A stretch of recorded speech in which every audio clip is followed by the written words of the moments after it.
Dewan Juri yang terhormat, seperti yang kita pahami bersama bahwa pengintegrasian NIK dan NPWP telah diterapkan di Indonesia dalam rangka meningkatkan pelayanan perpajakan dengan menggunakan identitas tunggal yang dinamakan Single Identity Number atau SIN. Menurut Gita Ditegas, dosen kebijakan FISIP Universitas Airlangga, SIN sejatinya telah diterapkan di berbagai negara untuk mengatasi rendahnya rasio pajak yang akan berdampak pada perekonomian nasional. Namun Dewan Juri yang terhormat, pengamat teknologi informasi dan media sosial Kun Arif Cahyantoro mengatakan kelemahan SIN terdapat pada keamanan sistem data pribadi yang tidak terjaga dengan baik karena pembobolan tersebut akan berakibat pada hilangnya seluruh data warga negara. Bisa kita jadikan contoh salah satu negara yang berhasil menerapkan SIN, yakni Amerika Serikat, dengan menggunakan sistem yang dinamakan Social Security Number atau SSN, di mana sistem ini diperkuat dengan Undang-Undang Jaminan Sosial Amerika Serikat. Hal tersebut juga diafirmasi data dari Indeks Cyber Security Global dari akun resminya, di mana Amerika Serikat berhasil menerapkan sistem dengan perlindungan data terbaik peringkat pertama di tahun 2022. Lantas pertanyaan kami Dewan Juri yang terhormat, apakah peraturan perpajakan di Indonesia saat ini sudah cukup mampu mengakomodir perlindungan data pribadi? Kami nyatakan tidak. Assalamualaikum warahmatullahi wabarakatuh. Shalom, Om Swastiastu, Namo Buddhaya, salam kebajikan dan salam sejahtera untuk kita semuanya. Terima kasih kami ucapkan kepada Dewan Juri yang terhormat yang tentunya Sivitas Akademika Pemerhati Hukum Indonesia. Perkenalkan, kami dari tim Tahibonar Simatupang dengan saya Ica Yuna sebagai pembicara pertama, Ridwan Effendi sebagai pembicara kedua, dan Muhammad Misbahul Arfan sebagai pembicara ketiga. Tim kami akan membuka pandangan Dewan Juri sekalian tentang bagaimana peraturan perpajakan saat ini belum mampu mengakomodir perlindungan data pribadi akibat pengintegrasian NIK dan NPWP, dan akan mencoba memberikan solusi yang efektif dan komprehensif untuk menunjang tatanan yang harmonis tersebut. Perlu kami tekankan kembali Dewan Juri yang terhormat, dalam mosi perdebatan kali ini tidak lagi membahas mengenai tujuan penerapan, tetapi menitik beratkan pada perlindungan data pribadi dalam Undang-Undang Perpajakan untuk menunjang efektivitas pengintegrasian NIK dan NPWP. Jika kita tinjau dari peraturan perpajakan, Undang-Undang Nomor 7 Tahun 2021 tentang harmonisasi peraturan perpajakan atau UU HPP yang memberikan wewenang pengintegrasian NIK dan NPWP hanya mengatur mekanisme dan tata kelola perpajakan saja. Di samping itu, faktanya Undang-Undang Perlindungan Data Pribadi sebagai satu-satunya payung hukum perlindungan data pribadi saja masih gagal dalam penerapan perlindungan data pribadi, terutama pada instansi pemerintahan, terbukti dari banyaknya kasus yang kemudian akan dielaborasi oleh pembicara kedua maupun ketiga tim kami. Oleh karenanya, Dewan Juri yang terhormat, berangkat dari hal tersebut diperlukan tata kelola yang lebih memadai dari segi peraturan maupun kelembagaan agar perlindungan data pribadi dalam pengintegrasian NIK dan NPWP dapat diwujudkan dengan harmonis. Karena sejatinya governance as free flowing menjalankan pemerintahan berarti melihat ke depan dan menjalankan apa yang seharusnya dilakukan. Keadilan membantu mereka yang waspada, bukan yang lengah atas haknya. Dewan Juri yang terhormat, pengintegrasian NIK dan NPWP tertuang dalam pasal 2 ayat 1A Undang-Undang Nomor 7 Tahun 2021 tentang harmonisasi peraturan perpajakan, di mana penggunaan NIK sebagai NPWP seyogyanya diiringi dengan ketentuan lain yang mengatur tentang jaminan keamanan NIK sebagai data identik setiap orang yang ada di Indonesia. NIK bersifat unik, khas, tunggal, melekat pada setiap orang yang terdaftar sebagai penduduk di Indonesia, dan hal tersebut berkaitan secara langsung dengan seluruh dokumen kependudukan. Undang-Undang Nomor 7 Tahun 2021 tentang harmonisasi peraturan perpajakan merupakan peraturan tertinggi sebagai landasan pengintegrasian ini. Namun sayangnya Dewan Juri yang terhormat, undang-undang ini belum cukup mengakomodir adanya ketentuan pengelolaan dan perlindungan. Dewan Juri yang terhormat, proses pemadanan dengan mempertimbangkan hak-hak subjek pribadi sesuai dengan Undang-Undang Perlindungan Data Pribadi harus diterapkan. Secara eksplisit, NIK hanya diatur dalam pasal 2 Undang-Undang HPP. Jika kita melihat Undang-Undang HPP cenderung menguraikan terkait dengan teknis perpajakan dan kurang menyoal tentang keamanan data pribadi dalam proses pemadanan ini. Hal tersebut selaras dengan pendapat Heri Kuswanto yang menyebutkan terkait dengan Undang-Undang HPP memiliki tujuan untuk menciptakan pertumbuhan ekonomi yang tinggi melalui basis perpajakan yang kuat. Maka dapat kita simpulkan adanya Undang-Undang HPP tidak memberikan jaminan perlindungan data pribadi dalam pengintegrasian NPWP dan NIK. Dewan Juri yang terhormat, jika kita tinjau dari konsep perlindungan data pribadi yang terdapat dalam UU PDP dan juga UU HPP, tidak cukup mengakomodir hak subjek data pribadi, di mana beberapa hak kemudian tidak dipenuhi. Contoh hak yang harus dipenuhi adalah hak untuk mengakhiri dan menghapus data, hak untuk mengajukan keberatan, hak menunda dan membatasi pemrosesan, hak menggugat dan menerima ganti rugi. Di antara hak subjek data pribadi yang ada dalam UU PDP, hanya hak penghapusan data pribadi yang tertuang dalam Undang-Undang HPP, yaitu dalam pasal 2 ayat 6. Untuk mencapai efektivitas perlindungan data pribadi sudah seharusnya hak-hak yang ada dalam UU PDB diatur juga dalam UU HPP dan dielaborasikan dengan kebijakan pengintegrasian saat ini. Sayangnya Dewan Juri yang terhormat, subjek data pribadi yang lainnya tidak diatur dalam Undang-Undang HPP.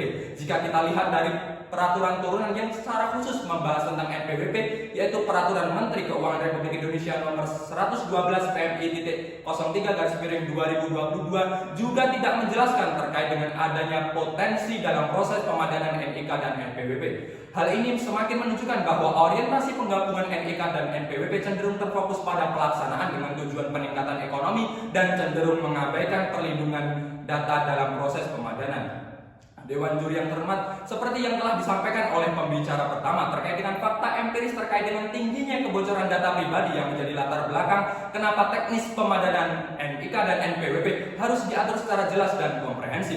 Penjelasan pasal 2 angka 1 Undang-Undang Nomor 7 Tahun 2021 menerangkan bahwa penggunaan NIK sebagai identitas wajib pajak orang pribadi memerlukan pengintegrasian basis data kependudukan dengan basis data perpajakan yang digunakan sebagai pembentuk profil wajib pajak. Kemudian Dewan Juri yang terhormat, terdapat dua kementerian yang bersinergi, yaitu yang pertama adalah Kementerian Keuangan dan Kementerian Dalam Negeri soal data kependudukan. Kasus kebocoran data pribadi terjadi dalam Pusat Data Nasional di mana sejak 20 Juni akibat serangan ransomware atau teknik peretasan dengan membobol sistem dan mengunci data-data yang ada di dalamnya. Akibat serangan ini Dewan Juri yang terhormat, sebagian besar data di pusat data yang dihuni oleh 282 institusi pemerintah pusat dan daerah ini terkunci dan tak bisa dipulihkan hingga kini. Fakta yang ada menyoal pertanggungjawaban sebagaimana dilihat dalam rapat dengar pendapat antara pihak terkait soal kebocoran data pribadi tidak ditemukan titik terang terkait dengan pertanggungjawaban lembaga Dewan Juri yang terhormat. Berdasarkan fakta tersebut, kerjasama kelembagaan di Indonesia menyoal perlindungan data pribadi masih sangat lemah. Dewan Juri yang terhormat, dalam menciptakan harmonisasi pemadanan NIK dan NPWP, koordinasi lembaga menjadi sangat penting dengan melibatkan kerjasama Badan Cyber dan Sandi Negara soal proteksi perlindungan pribadi. BSSN lahir dan terbit karena Perpres, yaitu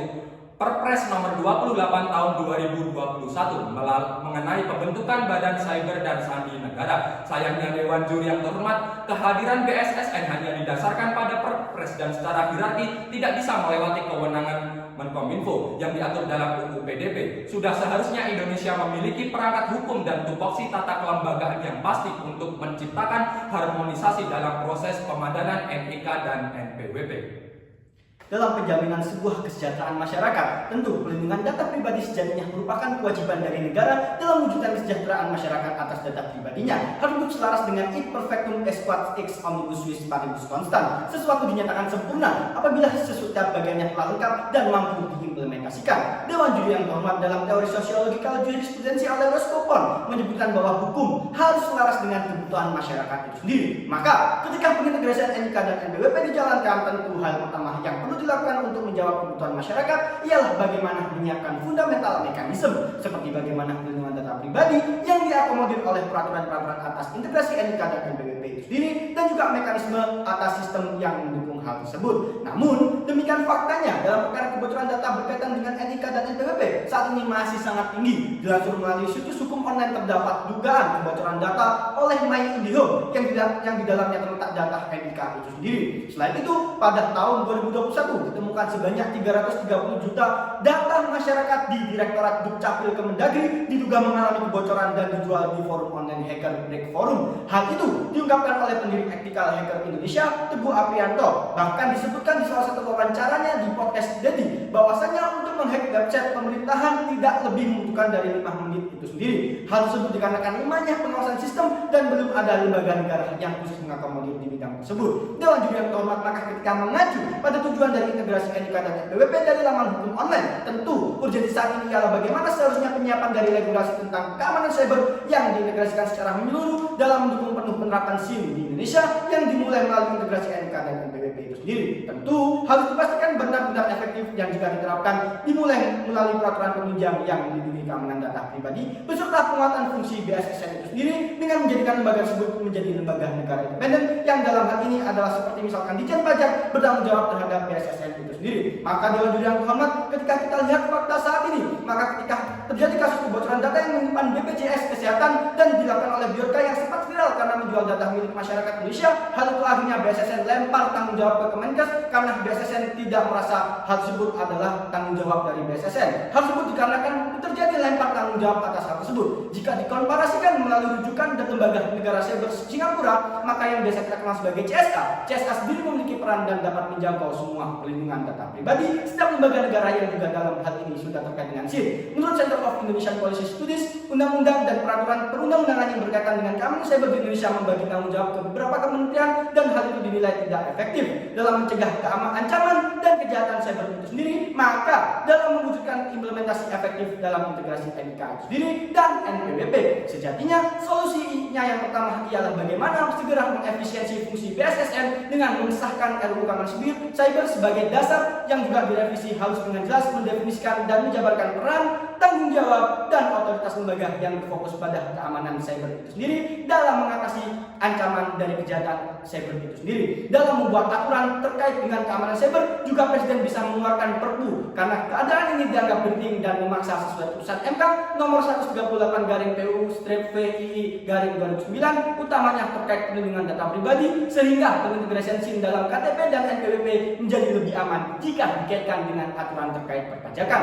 Yang kedua adalah penyiapan sistematis dari konsepsi SIM dan melalui harmonisasi semua peraturan perpajakan yang pada dasarnya semua argumentasi kami dasarkan pada penguatan dan penyiapan fundamental mekanisme terlebih dahulu untuk menunjang dari single identity number. Yang ketiga, penyiapan sumber daya manusia terkait penerapan keamanan siber yang lebih baik lagi dimulai dari pimpinan lembaga sampai dengan struktur terbawah dan dapat direkrut melalui anak-anak bangsa yang memiliki keahlian dalam bidang sistem dan teknik informasi sehingga mampu menjaga dinding data yang dimiliki Indonesia agar tidak mudah dihack oleh pihak-pihak yang tidak bertanggung jawab. Sekian dan terima kasih.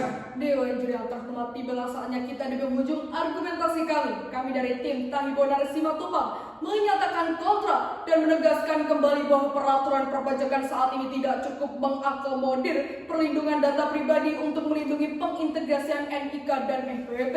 Beberapa hal yang dapat kita tarik benang merah dari landasan filosofis, yuridis maupun sosial empiris. Yang pertama, perlindungan data pribadi seyogyanya telah dijamin penuh sesuai dengan amanat konstitusi negara kita. Namun, dalam kasus yang demikian, peraturan perpajakan (OHPP) yang merupakan peraturan tertinggi sebagai landasan pengintegrasian NIK dan NPWP belum mampu mengakomodir adanya ketentuan perlindungan data pribadi NIK dan NPWP dalam proses pengintegrasian dengan tidak mempertimbangkan hak subjek data pribadi sesuai dengan Undang-Undang Perlindungan Data Pribadi. Kerjasama kelembagaan di Indonesia menyoal perlindungan data pribadi juga masih sangat lemah, dibuktikan dengan kasus-kasus yang telah kami sebutkan. Salah satunya tidak adanya kejelasan tanggung jawab yang mengakibatkan lembaga saling melempar tanggung jawab itu sendiri. Maka dari itu, Dewan Juri yang terhormat, kami bangga mempersembahkan solusi sebagai tujuan mosi perdebatan kita kali ini adalah yang pertama, mengesahkan RUU Keamanan Cyber yang direvisi dengan jelas mendefinisikan dan menjabarkan peran, tanggung jawab, dan otoritas lembaga yang berfokus pada keamanan dalam mengatasi ancaman dan juga keamanan cyber.